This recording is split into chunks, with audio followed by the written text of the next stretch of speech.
If you fish for halibut in Alaska from your own boat, especially if you do it to feed your family, you need to hear this. This doesn't just affect the local fishermen only. This isn't a locals only law. This is affecting all private fishermen. Living in Alaska is not cheap, and we have long, dark winters to get through. So being able to put some halibut in the freezer to help us get through that is a big deal. And I grew up this way, so it really hits home for me when I hear that they're actually going to take half of the daily limit of what we're actually allowed to catch. So here's the short version. At the upcoming International Pacific Halibut Commission meeting, there's a proposal to reduce unguided private boat bag limits from 2 halibut per day down to 1. And it's going to affect areas 4B, 4C, 4D, and 4E. Now, that's actually most of Alaska. In the real world, that's the Aleutian Islands, the Pribilof Islands, the Bering Sea, and a whole swath of Western Alaska. This is going to affect us, guys. Like, maybe not today, but if they pass closing off Western Alaska, they're going to be right here at your doorstep next time. So listen up, this is kind of important. So this proposal was submitted by the Fishing Vessels Owners Association. It's a commercial longlining trade group, and they're based out of Seattle. Their president is a commercial halibut fisherman, and he fishes in Alaska, but he's a Washington resident. So a lot of these guys, they catch these fish. A lot of the time they never even make it to port in Alaska. They get offloaded at sea, and they get sent right out of the state. So a lot of our fish never even touch our local economy. That's a whole issue for another video. I'm not here to really talk about commercial longlining. I'm just saying that this president of this association for the longliners is proposing that he takes bag limits from the private guy. So now he's got my attention. Here's the pattern that nobody likes to talk about. When the halibut numbers tighten, commercial allocations, they get protected. They're gonna take fish from this area so they can sustain taking from another area. It makes sense. It's not like we're producing more fish here. The charter fleets, they also fight to protect their days and their clients, which makes sense if you're in that line of work. And don't get me wrong, charter businesses here, no, I don't directly work with them. The tourism that it brings in and the opportunities that it creates, even for people that don't have boats to be able to go out and get fish through a charter, is a big deal for everyone in the economy around here. This is affecting the private angler first, though, and that's why I kind of want to bring this to your attention. Why?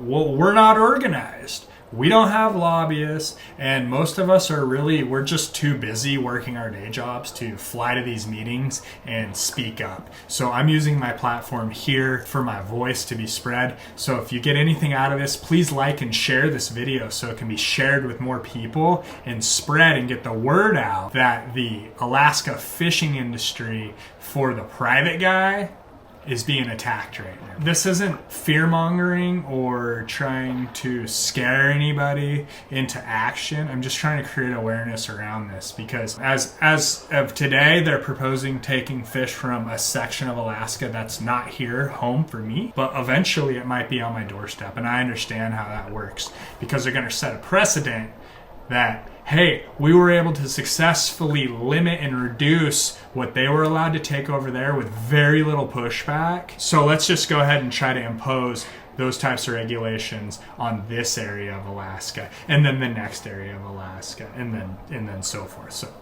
that's kind of how that works in my experience watching how legislation gets pushed through. It's going to start with a proposal. They're going to have a meeting on it. They're going to see where the money flows to, and then they're going to make the changes based on that. So right now we're going to use our time and our voice to speak up and create awareness about this so everyone knows that this is coming to a waterway near you. Let me be clear. Halibut conservation matters. Nobody wants to fish in a dead ocean, and we don't want to just be overfishing everything. But the idea that a family fishing for 1 or 2 weekends a year is the conservation problem.